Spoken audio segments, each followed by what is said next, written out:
And I want to say this because I think it's super important. I have a lot of new construction connections. My girlfriend is in the new construction business. She works for a builder. So I get exposed to a lot of what's going on in the new construction world. We've got builders that we work with that we list homes for.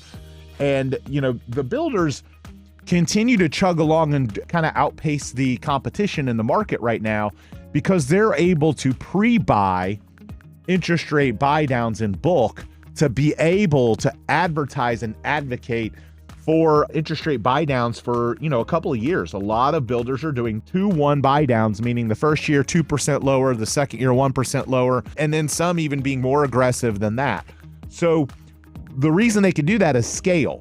The average consumer comes in and prices that out, and either the seller doesn't want to pay for it or the buyer doesn't. Well, when builders do it in bulk, these lenders can do it in bulk, and it doesn't cost as much. So that's a savings to them, meaning that they can go out and offer it in scale.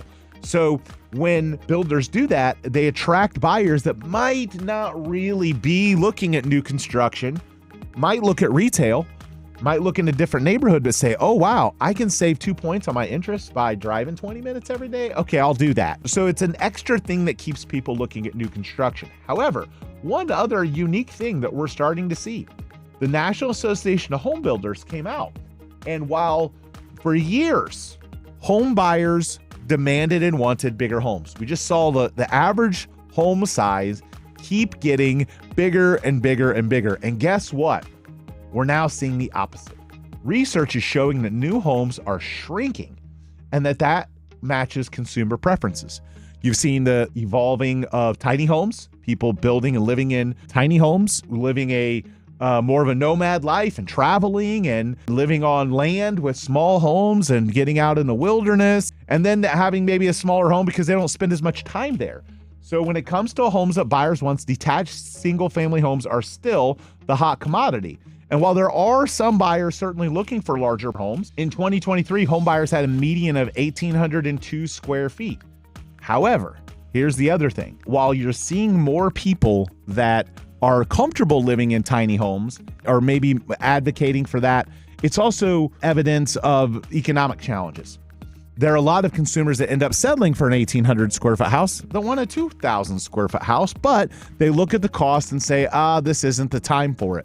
Because we have seen that kind of real estate market retraction a little bit over the years. We've seen that number go from maybe almost 2,300 square feet to now hovering around 2,067 square feet. And again, other possible explanations for the shifts, smart TVs taking up less space, more minimalistic decor being popular, desire to save on heating and cooling costs are another one. And again, so it's an economic thing, but it's also a preference thing. There are people who travel or don't want as big of a home. And I saw the study that didn't reference this, but another thing that I think that is causing some of this downsizing, people just aren't having kids the same pace that they did when they were younger. Look, it's pretty known if you go on Twitter or X, whatever you want to call it, and follow Elon Musk at all. He talks a lot about how we are not making babies at the same pace. There are plenty of younger couples that either wait or have less babies, and then maybe people that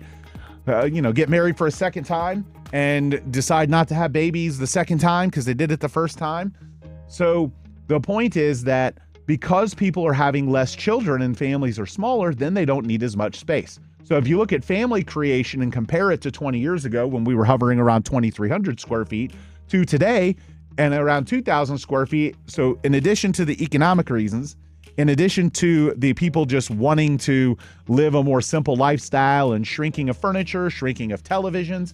Look, televisions back even 20 years ago were still big. You still had big TVs. You go back even further and you had TVs that would almost take up half the room and you'd have to organize big furniture around it to make it not look so weird. Now you can put these flat panel TVs that take inches on your wall. So there's that reason. There's the economic reason. And then, like I said, last but not least, that extra 300 square feet was probably needed if somebody wanted to have a baby. They needed another bedroom. Okay. So the number of homes with children is at an all-time low. A third of recent home buyers are single. So they may not need a 3-bedroom, 2-bath house. They may be good with a 2-1 or a 2-2, and they want more living area or they want a bigger garage.